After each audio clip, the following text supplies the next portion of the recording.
Bashkimi Evropian ka paralajmëruar se çmimet e larta të energjisë nuk pritet të bien në një afat të shkurtër, edhe nëse konflikti me Iranin përfundon.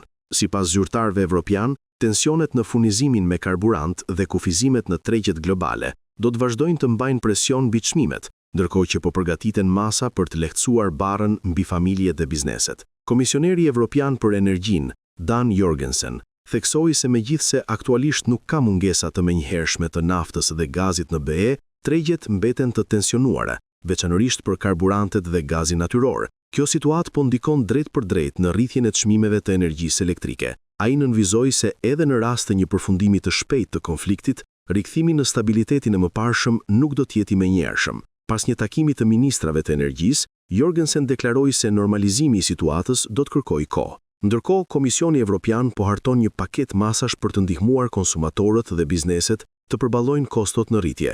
Çmimet e gazit janë rritur rreth 70%, ndërsa ato të naftës me rreth 60% në Evropë.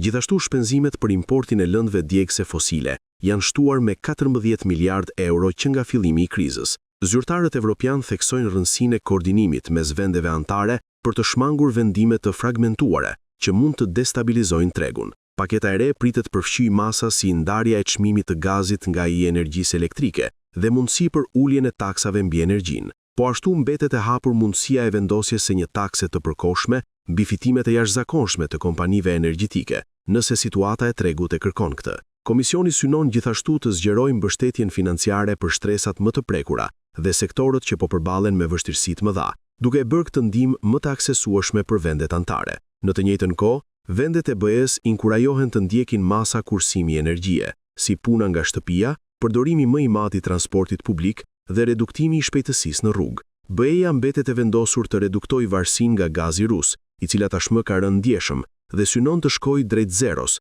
përmes rritjes së furnizimeve nga partner alternativ, si SBA dhe vende të tjera prodhuese. Në fund, Jorgensen theksoi se Evropa duhet të shmangë çdo varësi që mund të përdoret si mjet presioni politik, duke nënvizuar se nuk duhet të financohen në mënyrë indirekte konfliktet përmes blerjes së energjisë.